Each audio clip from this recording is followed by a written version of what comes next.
Welcome to the Anime Reviewers. I'm Matt. I'm Zach.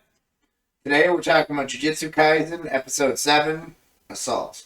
For me, this was a really, really fun episode. It starts off with just amazing action from the get-go. Satoru and Jugo, who's the demon with the volcano head, there's no real setup. It's just Satoru gets out of the car, fight starts within 3 seconds. It just goes and really doesn't stop until towards the end. It picks up exactly where the last episode left off, with him attacking. Actually, slightly before the episode ended, just to kind of give you, help you set up. It's Satoru telling the car to stop, and then attack, and then and then it's just a fight the whole time, which is something that you only usually see in manga and shows that it seems like they're kind of doing filler. But this one, it was so fun and thrilling that even if it was a filler, it doesn't bother me. And they revealed plenty of stuff with the bit of exposition there was, and just how hilarious everything was. Oh yeah, and again, the exposition is still very natural in this show. Oh yeah. The only time I will say that this show did what I felt was just an exposition dump for the sake of an exposition dump is in that third episode when Nobara and Itadori go into that first building. That's an exposition dump for the sake of an exposition dump. Yeah. And that's the only time that so far has happened in the show. Otherwise, everything is organic and natural and feels like that's what those types of conversations are very would be happening. It's that's the thing. There's so many good parts of this episode, even though it was pretty much 95% action. And it was all just this awesome fight, and you just get to see how powerful Satoru is. You knew he was powerful, but you get to see how powerful he was, and you understand the warnings. The guy in the purple robes from the previous episode told him what you find out this episode. He was he's the one who's named Gojiro. No, he's named Ghetto. Ghetto? Okay. Yeah, you can find out his name, because you never found out his name in the previous episode. The fight was awesome. You see he attacks him, and then the whole time he's just toying with him, and you think, he does, this big attack, and you know from if you watched any anime that, the first attack, which was really cool, he, makes a volcano appear out of nowhere, and blasts him with it, and he's just, in a shell, and it breaks off. And then he proceeds to just smack, Jugo just gets smacked around by Setsuro the whole time. You just see how powerful he is. And in the middle of the fight, he just goes and gets, Itadori. And he's like, I'm going to teach you about, domains, because he knew that guy was going to pull out his domain. Yeah. Because he's a special grade curse who's supposedly who's the power of 5 fingers of set. Huh? I thought in the previous episode they said 7. 7 fingers? Oh, yeah. Wow. I'm pretty sure he's supposed to be the equivalent of about 6 or 7. Wow. I thought it was 5. Well, whatever. He's still really powerful. Oh yeah. And Itadori sees him as just panicking and terrified. Well, I also love why he's panicking. Because after Satoru gets him, the demon's like, oh, are you going to use him as a shield? Why would you bring someone that'll slow you down? And Satoru's like, oh, don't worry, he's here to watch because you're weak. And that's what Itadori, that's what Itadori is really freaking out about, is Itadori can, at least on some level, tell how strong this curse is. And there's a quick flashback where it shows all the curses that he came across, and he's like, this guy's weak? He's more terrifying than anything else I've come across. And that includes the special grade curse from the prison. Yeah. Yeah. Yeah, that's true. I love the fact that he was when Satoru goes and gets Itadori, he's watching Lord of the Rings. Yes. That's he's watching Sam and Frodo have that boy romance moment. But I'm always with you, and he's sitting there, and the bear's just out of cold, so he's keeping his emotions in check. Which is also another small thing, because Satoru, and it's a mental thought of his. He's like, oh, he catches on quick. He's learning quickly. So this has only been a couple of days since he started the training, and he's already picked up how to keep his emotions in check and keep the doll asleep. But anyways, back to the combat though, that fight scene though, everything about it is so beautifully done. I love it. You can see what everyone's doing, and it's not like you see everything that's happening. You see everything that's happening. You get a good sense of distance. You get a good sense of the geography of where they're fighting. Satoru was smacking him around in that like cliched way where he's like flying through trees and catching himself, and then he just keeps appearing behind him and just smacking him around some more. Oh yeah. And he's just getting more, Volcano Head's just getting more and more frustrated. Yeah, yeah. I also love the fact that we get to, like, Satoru actually explains what his curse is. Which I've been excited for. Like, yeah. He especially since they keep calling him the most powerful, they definitely show off his power in this. I don't think it's the upper limits of it. I think there's more to him than what they show off, but I think we do see a sizable amount of his power. And you did see that his domain just overwhelmed the other guys. Who a really cool domain. It's like you're in the core of the earth, like how you would imagine like fighting in like the core of the earth. I think it's supposed to be like the inside of a volcano. Actually, the core of the earth, volcano, rocks, magma, fire. It's fantastic. And he's still just smacking it away while like, I'm in your domain. I'm stronger than you. And they also explain like what the purpose of domains are, what the cost of like the fact that to create a domain it takes a lot of energy. They also explain that the first domain that we ever see, which is the one in the prison, was in fact an incomplete domain. That's why it looked like an MC Escher painting. Yeah. But they explain why, like, what the purpose of a true like a complete domain is, the fact that like attacks will never miss, which he is accurate. The attack doesn't actually miss. He has to block the attack, or Satoru has to block the attack that comes at him. The fact that it like essentially increases your stats. And they literally use the metaphor of like a video game. Yes, they do. Each story is trying to understand it, and he's the one that's referencing a video game where it's like buff spells and stuff like that. Which I love. Like, that's me being a gamer. Like, that's a fantastic explanation. It's easy to understand. It's very clear. So Satoru, outside of explaining the domains, also is explaining how, like, he's explaining how to overcome the domains. And the one he says is a bad idea is trying to escape it because it's very difficult. But another option is to override the domain. And so Satoru, we see him take off his blindfold and activate his domain. This is the first time we're seeing a sorcerer activate a domain. We've seen curses do it because we saw special grade in the prison.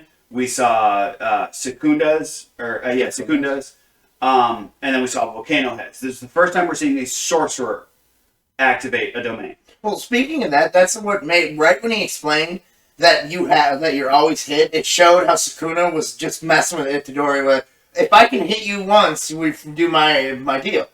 That is in his domain, so of course he can hit him. Exactly. Like, as soon as I heard that, I connected that, and I'm like, that's really cool how they're giving you a lot of information on that little tidbit. Oh, yeah. And you're learning right along with Itadori, who they clearly established knows nothing about it, and everyone's kind of shocked at all the other sort of like first years. Yeah. Are all kind of surprised at how little he knows. Oh, yeah. But we get to see Satoru's eyes when he brings out, which are these amazing crystal clear, like almost sky blue eyes. Yeah. And he activates his domain, which is essentially infinity. From the domains we've seen, it's very contrasting in how it looks and how it acts. Because for Secundas, it was like very demonic looking, very devilish looking, and an attack happened and it tore apart that demon. In that demon, the prison demon's domain, it was even it being incomplete was very chaotic looking and had this weird juxtaposition to where everything was. Volcano's head looks like the inside of a volcano, and attack like in each of those attacks are happening. Whereas for Satoru's, it becomes all the excess noise that's going on in the show, the background noise, the music, all fades out to this silence. And you get that sort of like infinity imagery when it's activating, where you see the stars flying by and all this other stuff, and sort of that stereotypical look of infinity that you see in all sorts of media. And then it freezes on like this. I think it's supposed to be his eye in the background because it's got a black pupil, and then the outside colored ring is like a sky blue. I think that's supposed to be. I was thinking that too. At least that's what I interpreted it as. And all of a sudden, Volcano Head cannot move anymore.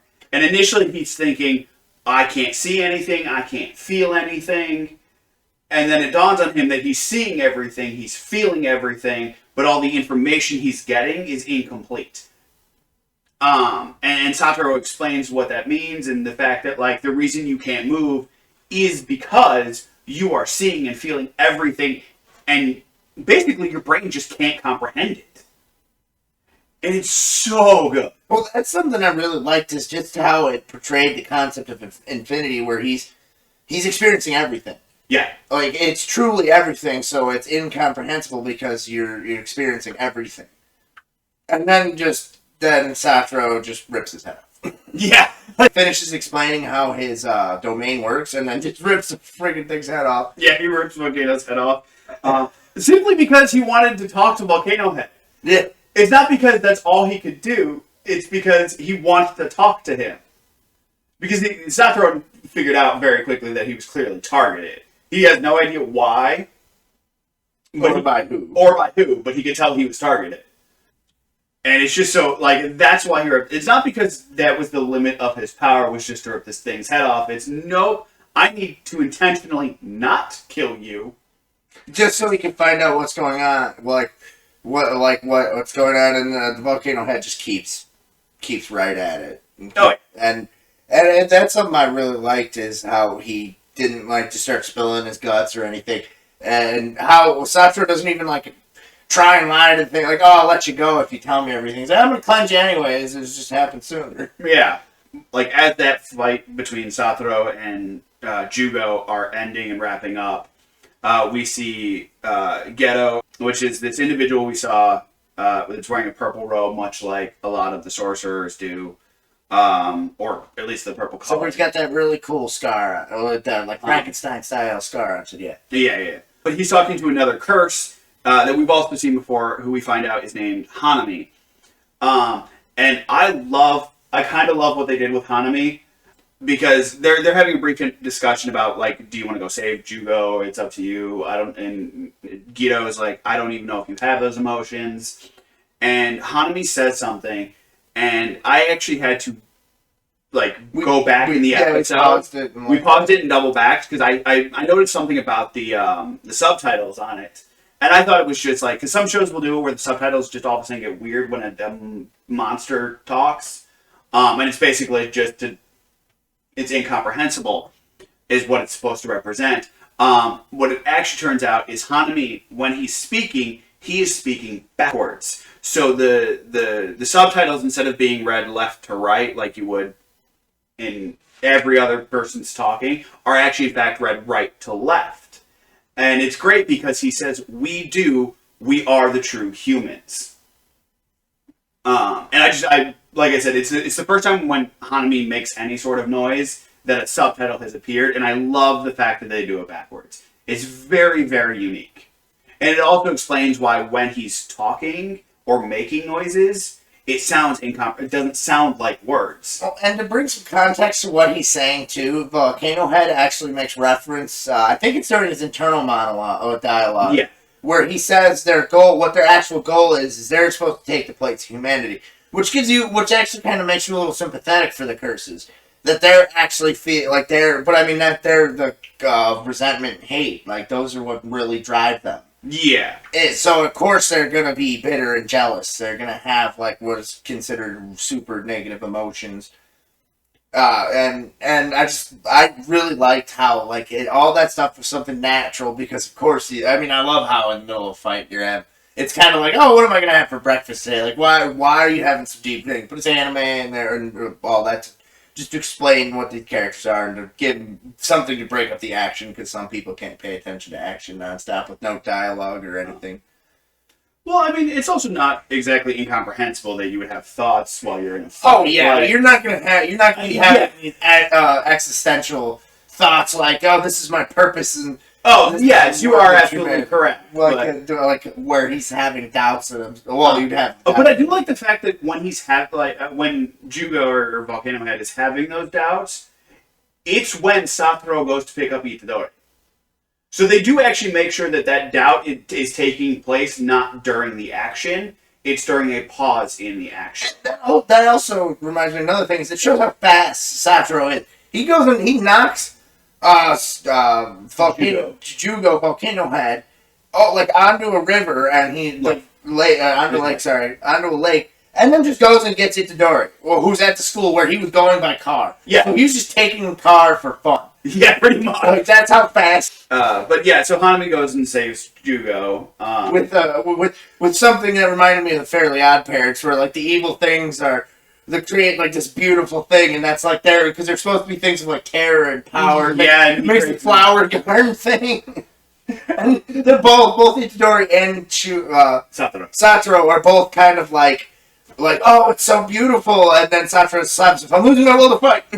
Yeah, he immediately realizes what it's doing to him, and Hanami does that, grabs Jugo's head, and then immediately attacks Itadori and runs off with it. That part's one of the funniest parts.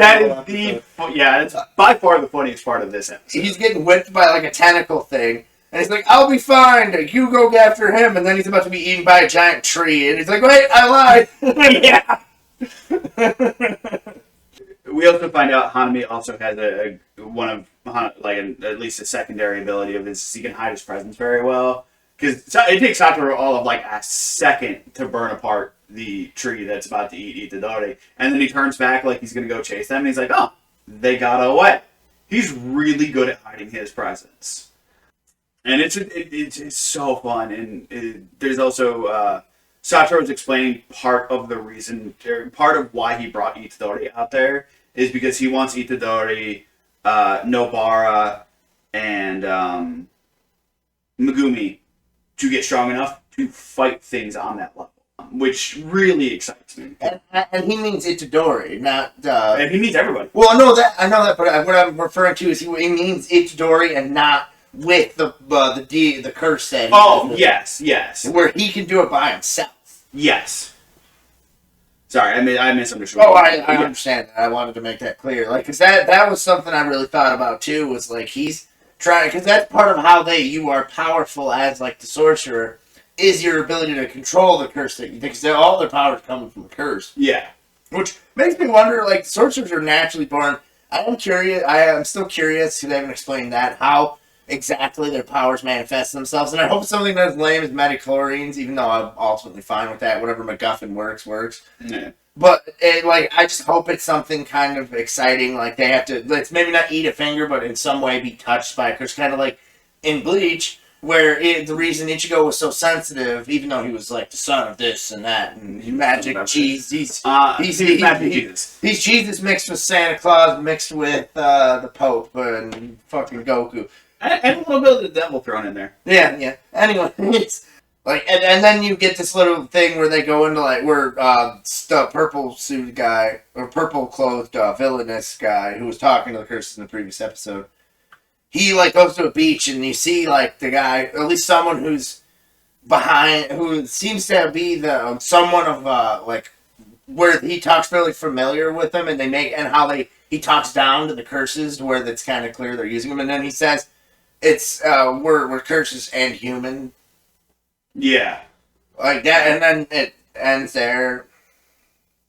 And then there's a really fun part at the end of the credits. Yeah, so the end credits, especially for the last couple episodes, have been doing these things that they call a Jujutsu Scroll, which are these little like gag things. I'm not like they're not related to the show whatsoever. They're just like little like funny skits. I know. A lot of stuff has done it, but they play soccer. Yeah, they play soccer with Jugo's head.